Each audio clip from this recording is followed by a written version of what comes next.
All right. So I think we're about ready to get started. So again, I just wanted to welcome everyone to another SharpSpring at Work. Today's program is entitled Optimizing Lead Generation.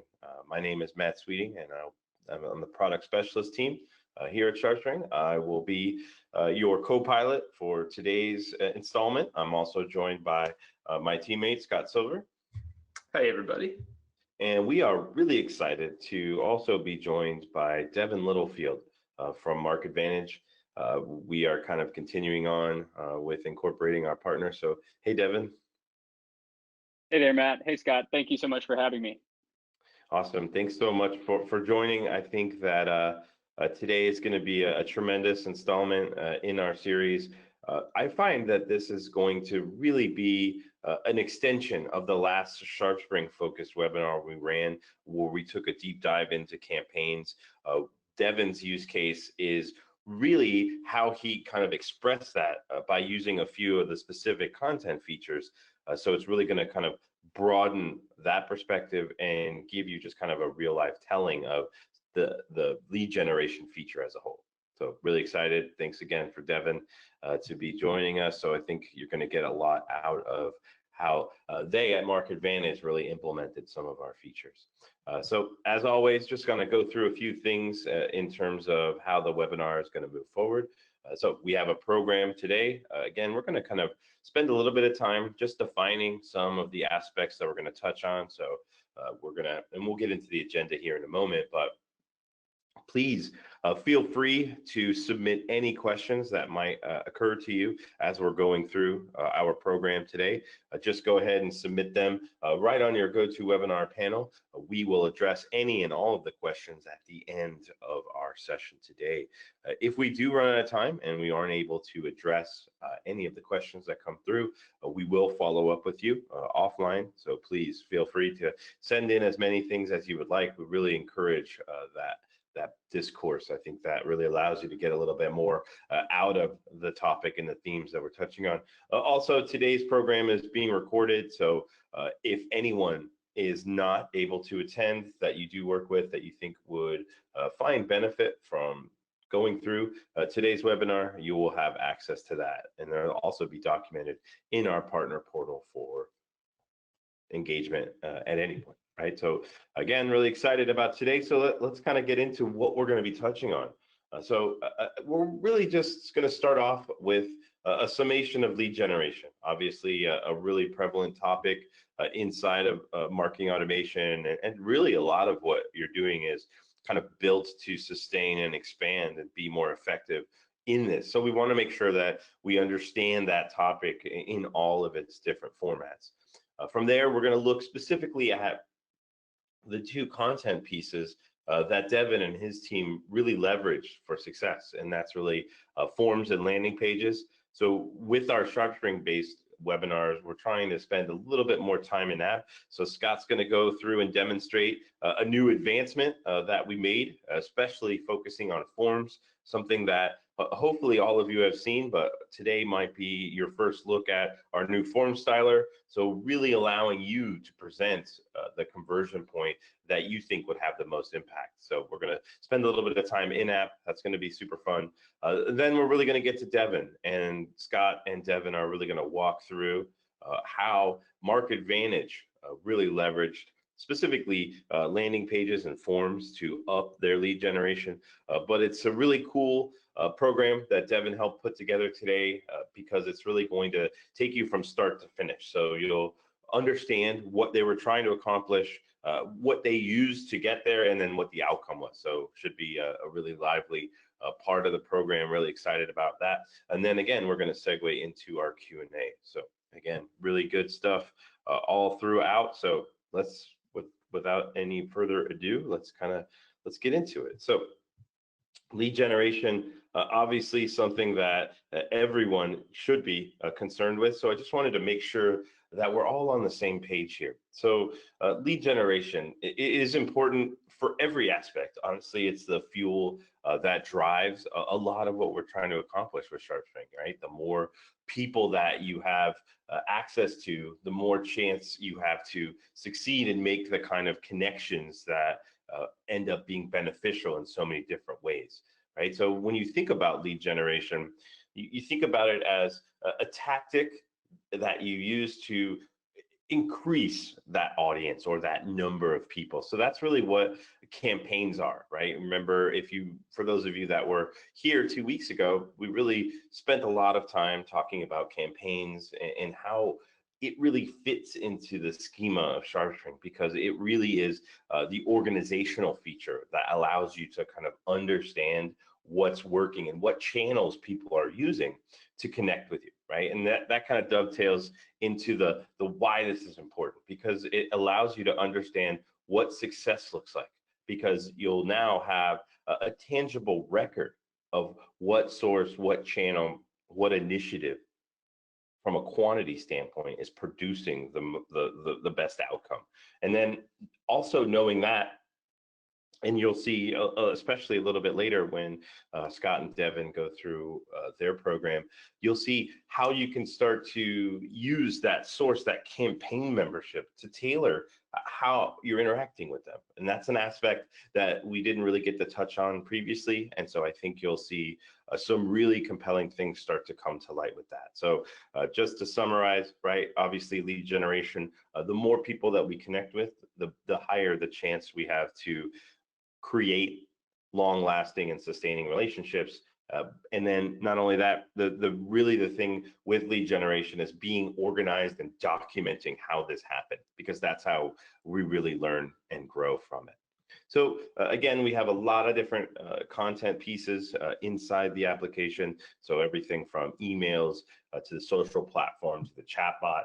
But today we're really going to focus on forms and landing pages. And I really like, obviously, these are huge components in our content set, but I think that there is a natural alliance between them. So I think you'll start to see just a real harmony, because obviously forms are so valuable to a digital strategy, allowing people to self-identify as wanting to connect with you is just, again, irreplaceable in a lot of ways. But obviously forms, they need to live somewhere. So a landing page is just a natural home. So in terms of uniformity, it's a great pairing. So let's really kind of get into, forms and landing pages and really how they fit together in terms of SharpSpring, right? So obviously forms let people initiate, because again, you're allowing someone to provide you with information.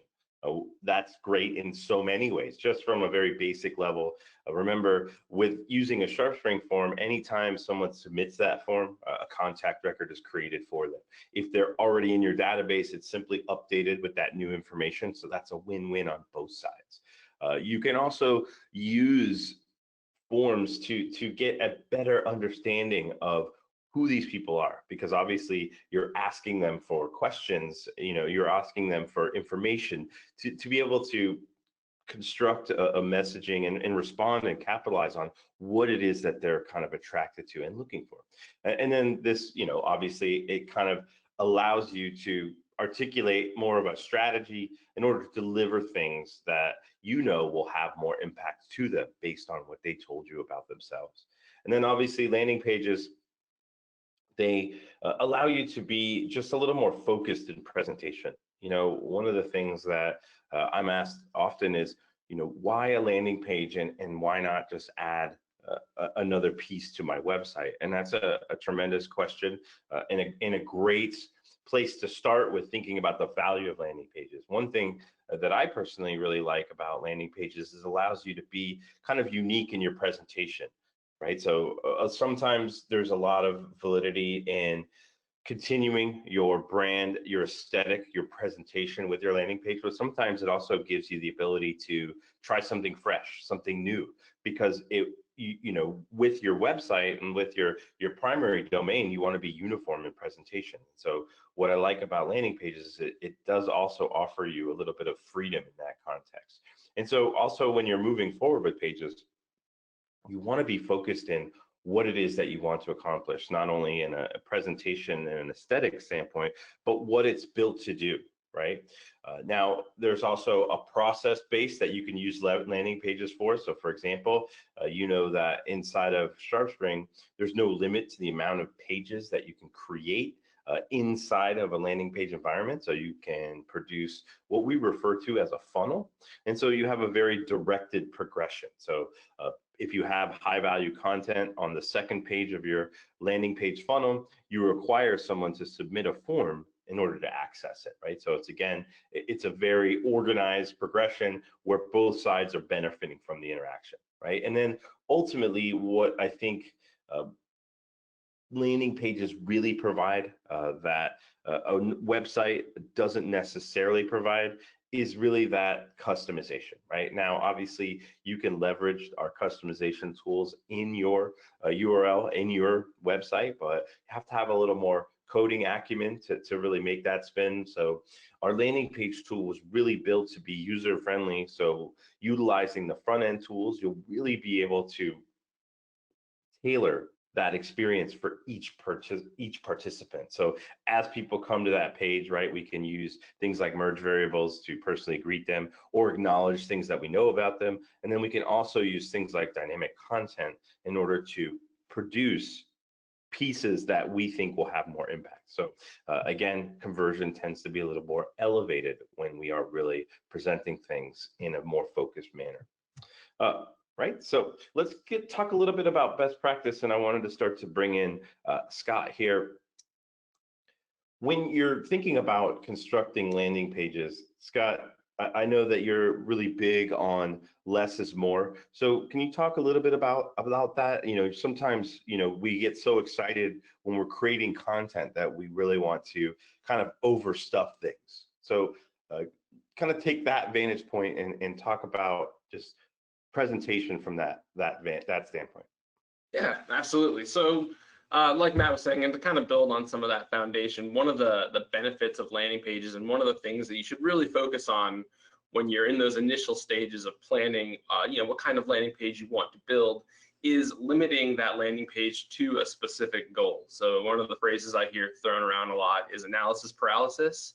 That is the idea that when you're presented with, you know, a busy website page, has tons and tons of menu options, different calls to actions, you know, the amount of retention that you get and the actual amount of conversion significantly is less than if you have a landing page that is dedicated to a specific goal. So that real idea when you're creating that landing page is that you take these three key elements that we kind of present, and that is a headline. So obviously you want to put that goal up front. You want to make it very visible to anyone who goes to that landing page. Obviously in line with how people are being funneled into that landing page, you want to put people in front of the particular goal that is relevant to them, and you want them to have one option, which is basically to opt in to what you are providing them via that landing page or not. And by doing that, you're going to be able to drastically and very drastically increase the odds that they are going to follow through with that conversion. We see this day to day. If you remember back in the old days before Netflix and all that, you know, you watched what was on. You had one option, you'd go for it. Now we all kind of know that feeling of, you know, I have so many options, I can't decide. I'm going to step away. And similar kind of philosophy there with landing pages. You're really trying to not make the decision for the individual who gets that landing page, but really kind of put the blinders on them, focus them into that one specific goal that hopefully, you know, at that time is exactly what they need, and that's why they're at that page to begin with. So, like I said, we have that. Oh, go ahead. Yeah, and I wanted to just kind of expand on that just for a moment, because I think that that's a great point. If the high value interaction is the form submission, providing kind of more information or more outlets takes people away from that conversion point, right? And we want to really maximize each kind of interaction. And so making sure that that form submission, if that's the primary goal, or that media center interaction, or whatever high value piece of engagement we're looking for, want to make sure that's the option, because that is only going to increase the chance that it actually happens. Absolutely. Less is more is absolutely applicable for landing pages. So it kind of brings us to the second thing, which is, you know, that landing page should always, or generally usually is going to include some sort of offer. So a landing page is also a service or a product or offering that you are providing to the individual on that landing page. And this kind of goes into lead generation as a whole, that idea of being able to provide that product or service. And usually that is going to be in exchange for being able to get an opt-in or to receive information. But it's a symbiotic relationship. You're not necessarily, gone are the days where you're trying to aggressively sell your offerings to somebody. You're really trying to meet them at that middle ground. You want them to find their way to the offering that's appropriate for them and allow them to also take control kind of in that half of the buyer's journey. So as you can see here, looking at the example that you have pulled up here, we have a very specific offer. So here we have an ebook. That's the only thing that this landing page is really trying to provide to anyone who is on this page. They're basically saying, we know that you're interested in learning more about lead generation, content marketing. So this page is specifically set up just for that. And as a way to get their information, get that opt-in, you are providing them that content. So it's basically gated content. You're saying, we have something, this is valuable. We had our team internally, be it the marketing team, the research teams, put this together for you. It's very valuable to us, and we know it's going to be very valuable to you.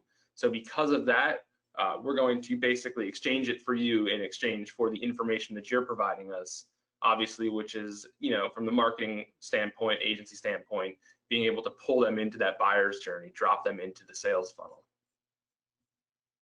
Right, and again, it's I think just stressing that this is mutually beneficial, right? Because one of the major tenements of just marketing automation, especially in the SharpSpring environment, is being able to capitalize on people's interest, right? We spend so much effort and spend so much creative, both, just construction-wise, financially, right? So many different ways to drive an interest and enthusiasm to get them to this point, right? We want to make sure that that's beneficial for both sides, right? That we are offering them this collateral, in this case, and it could be so many different things, but specifically here, we are offering them this ebook for that initial conversion or that form submission. So again, allowing you to capitalize on that kind of engagement is really just a win-win for both sides.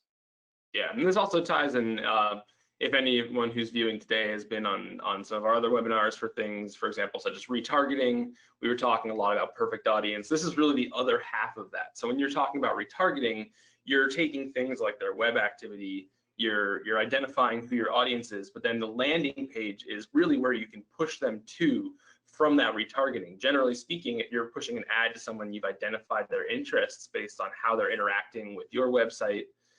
Once you give them that ad and they click through, you don't want to just necessarily drop them onto your main website page.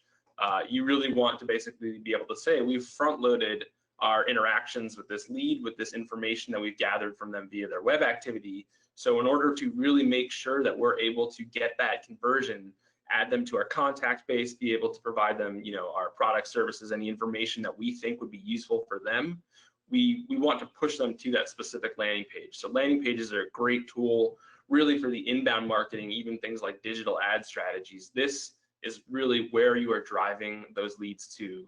And that's what we're saying, get very specific. You have the specific ad that you're providing to someone, and then you're pushing them to a specific page and really kind of keeping them honed in, locked in on that journey.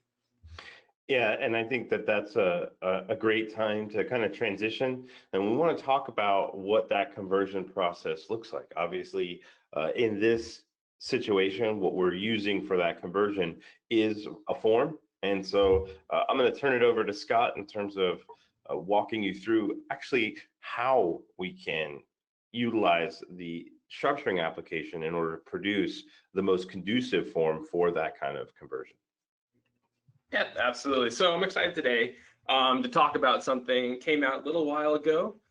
It's one of my favorite new features that we have, and it is our new form styler. So for those of you who are familiar with building forms previously, prior to this, when you were building a form, you could style it to match different style sheets that you would have for your website or for your pages. but now we actually give you an in-app visualization tool, as well as the ability to create your own style templates in-app and then add them to your landing pages. So for example, I'm just going to kind of walk through the steps of building out a form here. So I'm just going to call this a Friday form.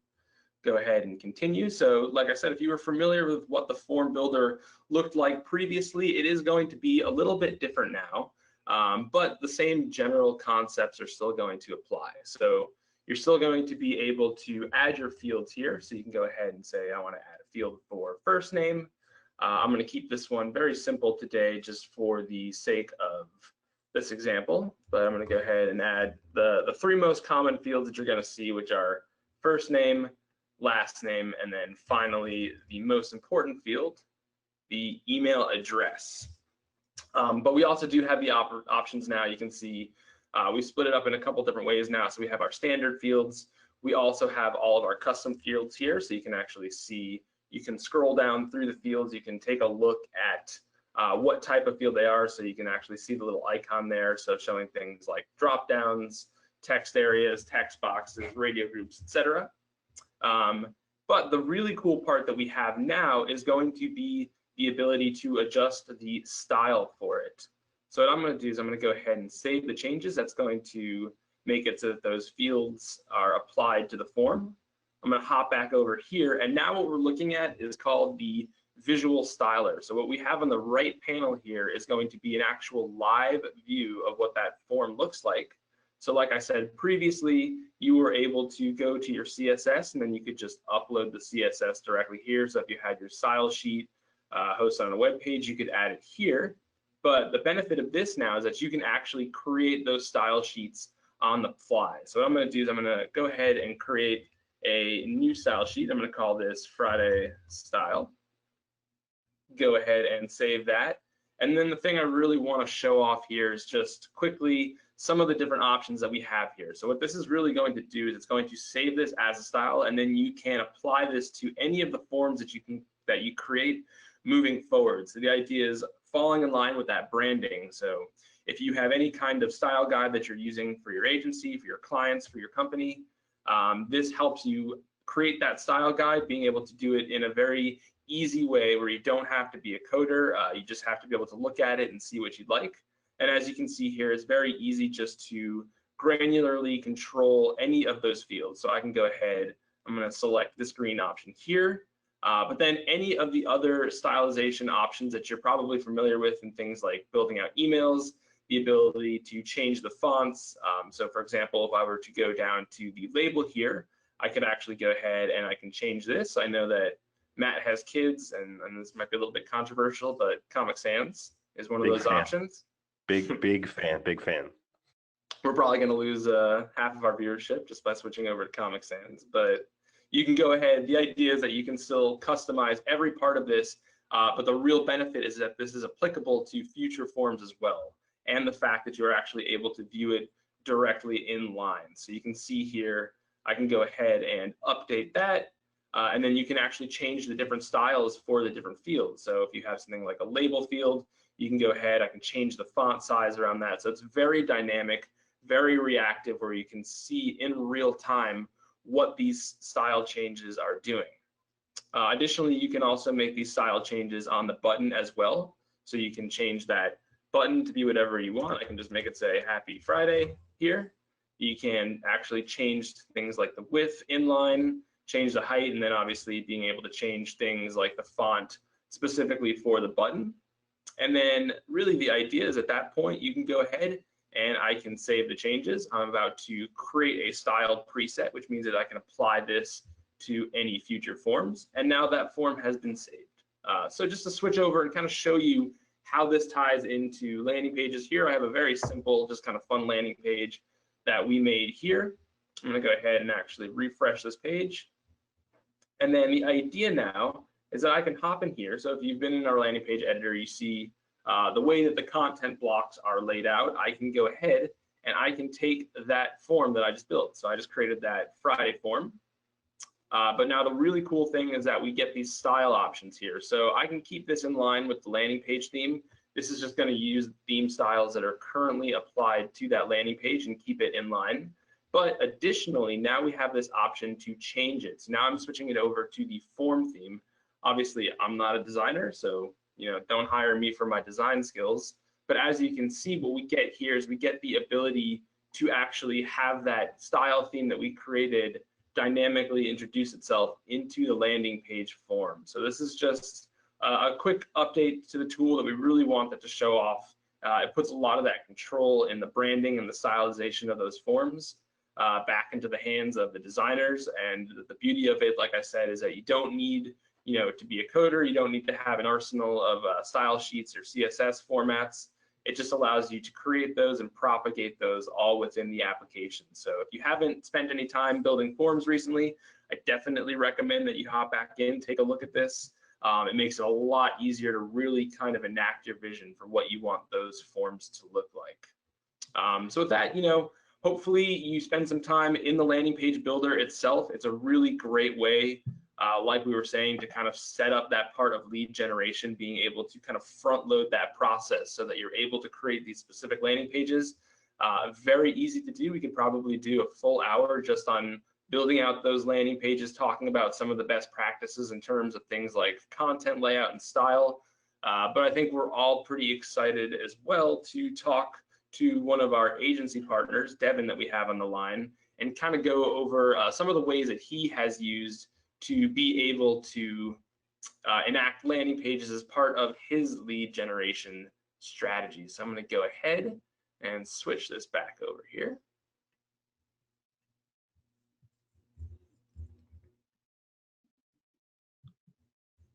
All right, so yeah, like I said, we're really happy to have Devin today.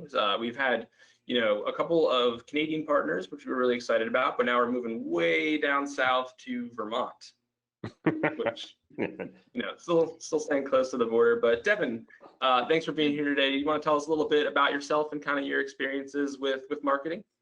Absolutely, and thank you so much for sharing too. And for the record, Vermont, Canada is about 30 minutes from my house or so definitely way south for sure.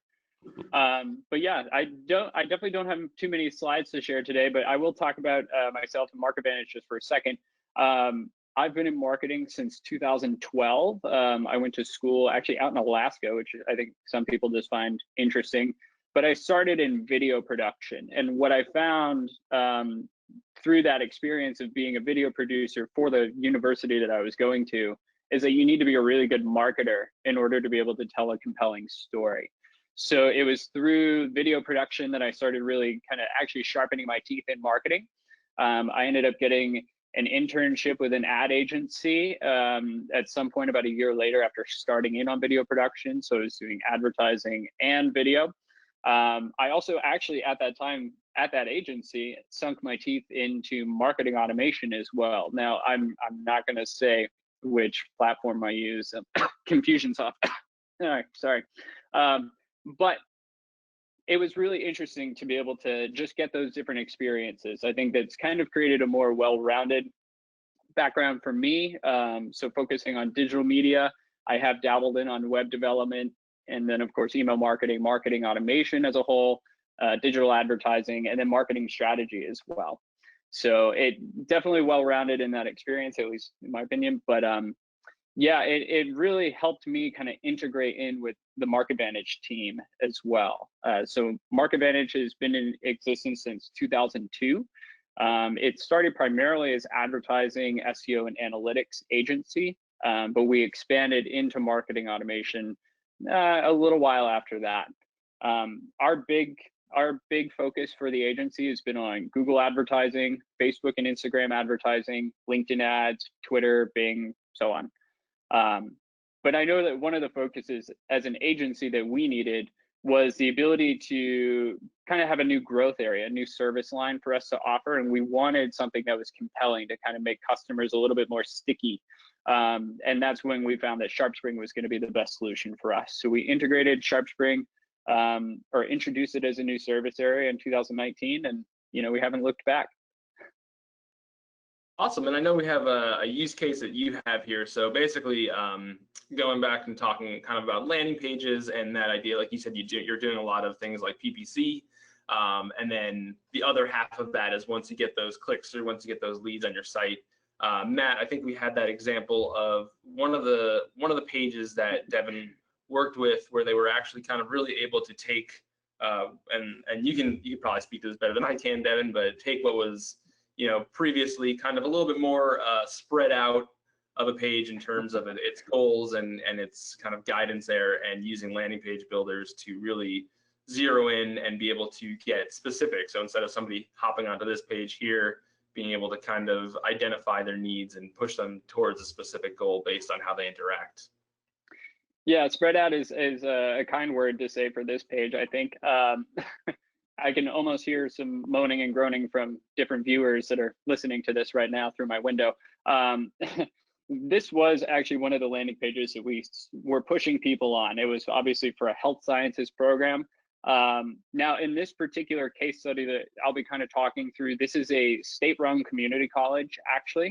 As you could probably guess, a lot of community colleges have this kind of persona of, it's a temporary destination. And I think what's interesting is that this school in particular has actually really played up on that over this past year. They really, in 2019 and 2020, have been focusing on trying to actually promote that message a little bit more and help students understand that this could be the destination for them permanently, or it could be just a stepping stone for them.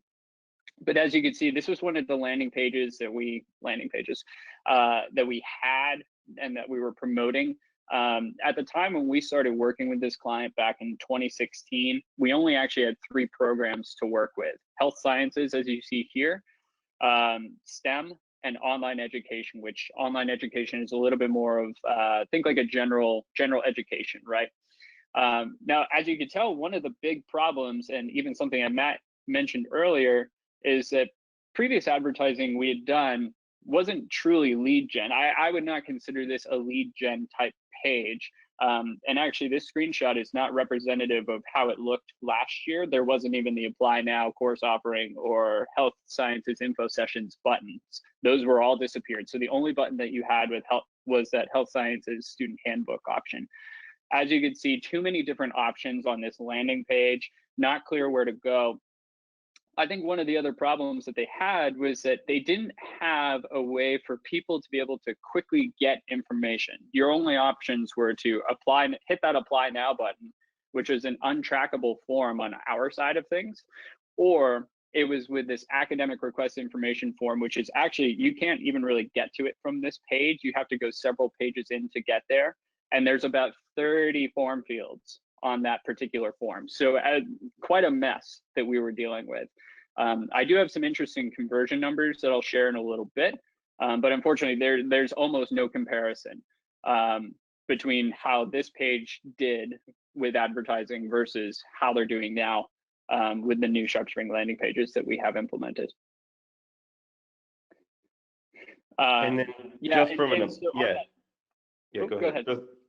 Just from an approach standpoint, let's pull back a little bit and kind of talk a little bit about how you wanted to go about kind of making this a little more effective. Sure, and I think just as the graph explains, we kind of came in, and when we did, they just said, hey, let's advertise for something, let's see how it works, which as an agency, we were begrudging about that, right? But we know that it's always going to be better to nurture, but they just didn't have the tools or the means to be able to do so. So the funnel really represents their overall strategy that they had, which was, let's build a ton of awareness and then hope that they convert, right? Hope that they apply, hope that they fill out this academic request info form that you could barely get to, right? It wasn't really a true funnel, so to speak. You just had a big opening and you'd hope that a couple would fall through at the end. It's just really interesting that the way in which they approached it. But now I would say we've changed the funnel a bit. So we're adding in the nurture component. What that looks like for them now is that we actually have, specific forms that are created for each different type of offering or each different type of program that they have. They refer to them as academies.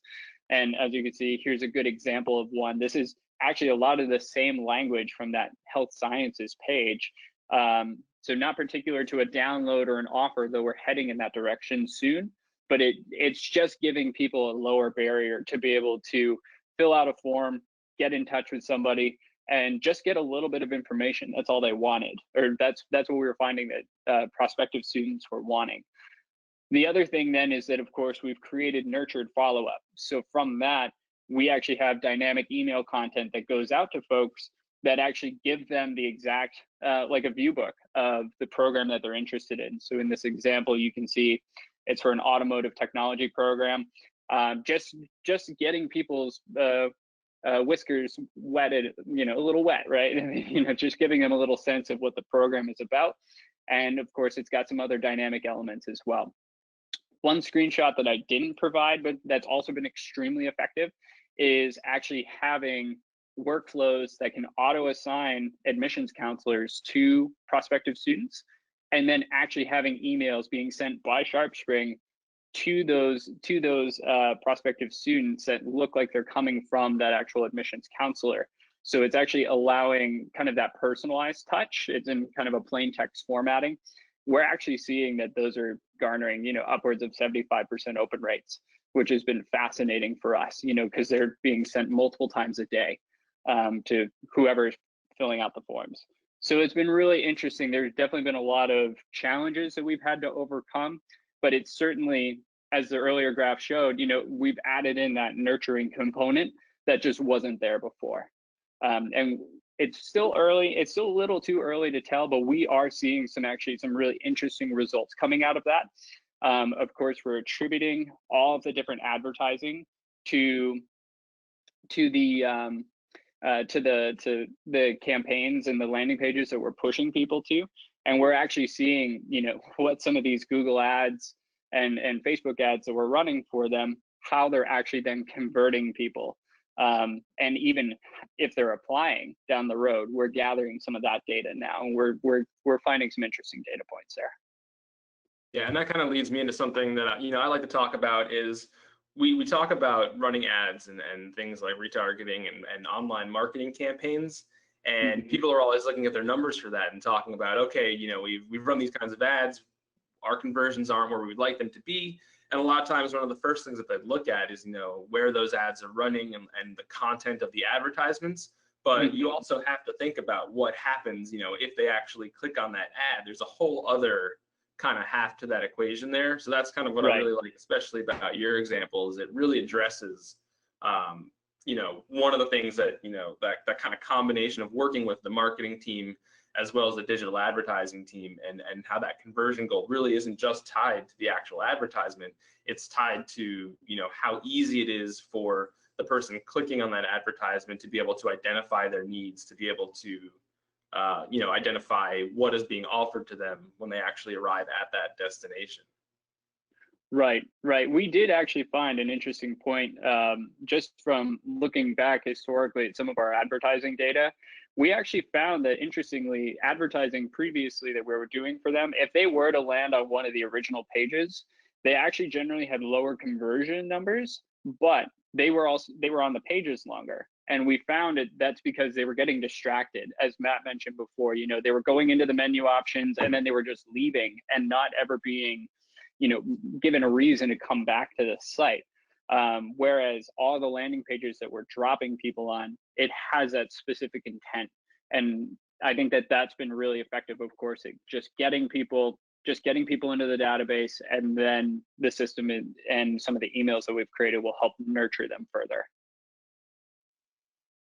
Dovetails right into, I'm going to skip ahead a little bit and just talk a little bit about some of the questions we've been getting. One of the points that Scott had outlined in some of our initial slides was addressing exactly what you just mentioned, Devin. Sometimes people want to recreate their website on their landing page. And Scott's of the opinion, and I share this as well, is it should be a unique experience. So trying to insert your nav bar from your website on a landing page can almost be counterproductive. Rather than giving that like brand awareness or familiarity, you're actually, as you said, causing distraction. Is that something you found as well? Yeah, absolutely. I mean, some of the other numbers, so we, outside of this particular use case, but with other clients, we've seen the same exact thing. They'll try to just use a website page and it's just ineffective in conversions, or not doing as well as it could. And even then trying to convert a landing page into basically a new web page is really not that effective either, because of exactly what you just mentioned. People are distracted. They want information and they want it quick, right? You need to be able to give them that compelling reason to put their information in, and then they're gonna jet and they'll be happy with what they get, right? Or hopefully they will. So it's all about just making sure that that offer is compelling.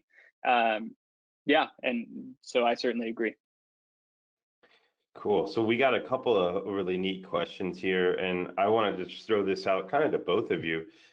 It's one that there's no right or wrong answer, and it needs a little context. So kind of riff on it however you want to. So Scott, I wanted to start with you because I know you're more of a minimalist. So the question is really centered on, where do I present the form, right? So it's more like, where is the placement? Do you have a side preference? Do you have top, bottom, that kind of thing? So just from an approach standpoint, is there a more advantageous place to present that conversion point? Yeah, so absolutely no. Generally, I find that design falls in line with readability. So, most of the people that interact with these, especially in the Western world, read from left to right. So that's something to keep in mind, is that the upper left and the top of the page is really where your headline is going to be. That's where your kind of mission statement for that particular page would exist. But you do want visibility on that form. You want that form to really advertise itself for what its goal is as well, which is trying to get their information. So you're not really trying necessarily to hide it at the bottom of the page. A lot of the times, I think that's why you'll see that the form itself will probably be in line kind of as its own column alongside with the content that they're receiving. You're not trying to hide the fact that you're requesting information for some sort of service. So yeah, generally, I think that I've seen the most success with having that form kind of span a column on the side of the actual content and the information, and really the hook for that content that you are trying to provide. Devin, is that something that you've seen as well? Yeah, I think we haven't done in-depth analysis on this yet, but one of the things that we hope to do is actually look at engagement on a page, but particularly heat mapping, how people, are they actually scrolling down on the page, or are they just reading the first blurb, the first big headline, and then filling out their form and leaving? So that is something that we hope to do in the near future. And so maybe I'll have a differing opinion after some of that data comes out. But one thing that I do know that's been really effective for us is having the form up top and then actually putting in multiple buttons throughout the page that when clicked, it brings you right back up to the form. So they're always, like the get more info now, click, and it brings you right back up there. So they know there's no question in anybody's mind of what exactly you need to do on that page. That's worked really, really well for actually all the different landing pages that we've been running for this particular client. Awesome. So just a couple other questions here. One, there's a question about diversifying fonts on a landing page, and absolutely you can. For those of you who have worked with our landing page tool quite a bit, you know that there are intuitively 6 base fonts in which you can produce content, but you can expand to any font that you can have access to. You just need to again, point to that font in the header and then refer back to it, and then that will allow you to import any font that you would like to use. So pretty easy process there. It's actually pretty well documented in our support portal, so I would encourage you to check that article out. It's kind of a fun exercise. When I used to do a lot of in-company training, it's something I would make new hires do. Just because I like to torture people, but it just allows you to create a little bit more freely. So that's definitely something that you can move forward with. But rest assured, you'll always have access to Comic Sans, so you'll have increased conversion here, as I know that Devin and Scott would probably want to punt me off the webinar for saying that, but hey, and Matt, if I can really quick, I will say that too, that definitely, if a brand utilizes a specific form, try to integrate that to the best of your ability, because as Matt said before, there's a lot of value in trying to make a continuous experience between the website and the landing pages. Not that viewers are going to go back and forth between them, hopefully, but the idea is that you want it to kind of look and feel like an extension of the brand. So absolutely make sure to be bringing in custom, fonts that you might be utilizing on your company's website. Yeah, absolutely. So let's see here. Looks like we have another question. This one's a little bit more on the form side than the landing page side, but the question was about the ability to be using your own form. So if you're using something like an external third-party form or something on, for example, your WordPress site, being able to push that back into SharpSpring, yes, that's absolutely possible. So we have quite a few different ways to integrate third-party or native forms into SharpSpring, as well as the ability to really take any kind of data that you have and be able to push it directly into SharpSpring as a form submission. Definitely recommend checking out our Help Center. It's got a lot of good resources on different methods of being able to capture, be it form data. Form submissions are also useful for capturing kind of any kind of information. If you're trying just to capture lead information, sometimes it doesn't necessarily need to be submitted. That's why we have things like referral forms, where you can have, maybe your salespeople on the phone submitting a form on behalf of the person that they're speaking to. Obviously, another one of the big benefits when we're talking about forms is it's really the best way to establish tracking. Form submissions include a couple of important parts of marketing. One of those being the ability to really get that opt-in, and as well as that self-identification aspect. It's always any information that you get about these leads when they're coming to your landing pages, when you're trying to convert them into your contact base. Everything is more powerful and more vital when it actually comes directly from the source. So I really don't think that the combination of forms and landing pages can really ever be understated or overstated when we are talking about lead generation. And one other thing I did want to show, just to kind of advertise our partner portal. So the partner portal is one of my favorite areas of the application to learn about all these features. So Matt, I don't know if you can hand me back the presenter option. I just wanted to show one thing real fast. Yeah. Oh.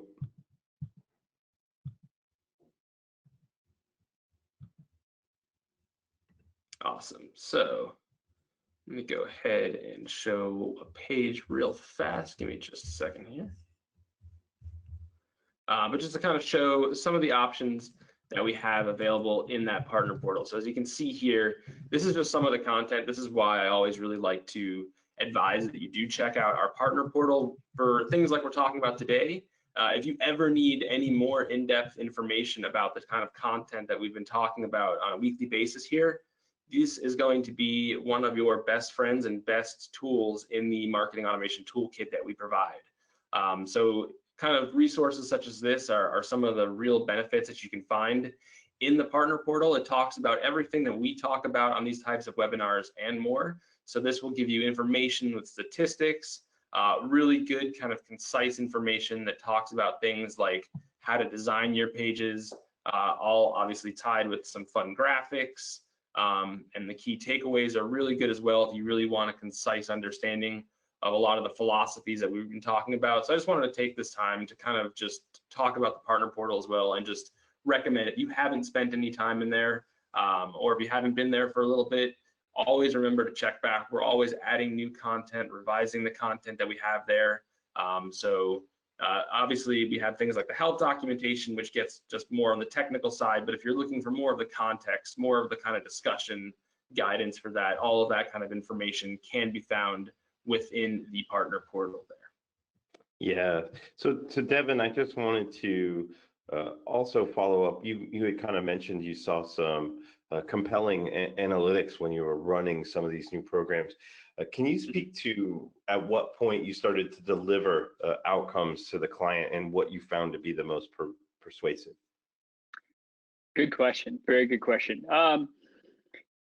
I will say that I think the impacts of using landing pages and forms was immediate for the client. We did kind of go out in a little bit of a role, like a little bit of a staged approach in terms of some of the emails and what frequency, and certainly auto assigning them to counselors. That came just a little bit later. But just the fact purely of using landing pages with unique forms specific to the program was immediately impactful for the client. We saw that there were interesting results across the board. I think it also taught us about how we need to add a little bit more content onto landing pages sometimes, because people just need a little bit more context. But then on certain topics, like nursing as an example, a very specific program, not as much information was actually needed for that page. People just, they kind of knew what they wanted, and they just were able to easily click the form. So we didn't have to necessarily build out that form, or that page, excuse me, to be very long. We did also play around with and test some different like form fields that we actually use. We started on the shorter side and then actually added in a few. One of the most interesting fields that we added was talking about which program you actually wanted to be, that you were interested in learning more about, and the need to actually allow people to have multiple options. We found that to be extremely impactful going down the road, and that wasn't a deterrent for people to completing the form, because they wanted to express what type of interest they had. And that also helped us from a dynamic content standpoint, making sure we were giving them the right piece of personalized content. So hopefully that answers your question. Yeah, that was awesome. And to add to that, I mean, you were mentioning, and one of the things that we get asked a lot as well is talking about, how many field requests are too many for a form submission. And then if you're not aware of that, anyone watching, one of the best tools that we have for that is the progressive profiling. So when you are building those forms, you can, yes, have, a form that has 10, 15 different fields they're asking. But after a while, a lot of people will get fatigued trying to answer that much information. People are still a little bit reticent to provide more information than they're comfortable with, but that's where progressive profiling is really going to come into play. That ability that you can still keep your forms functionally and visually concise and to the point, but using progressive profiling, so when you're actually building out those forms, dragging any of those subsequent fields that you still might want to get from that lead on that page, but maybe not necessarily right away. You're still just interested in getting their initial contact information and maybe one or two fields that identify their information. Using the progressive profiling, you're able to guarantee that if they actually return to the site, you've already captured some of that information. Hopefully, the idea is that it's really a kind of balance. So somebody provides information, you are able to use things like dynamic content to tweak the page, to tweak what they're seeing, so that they're getting more specific information. And it's really give and take. As you provide them more information, give them something more specific to go off of, then you can ask them those progressive questions that relate to the updated content that you're providing them.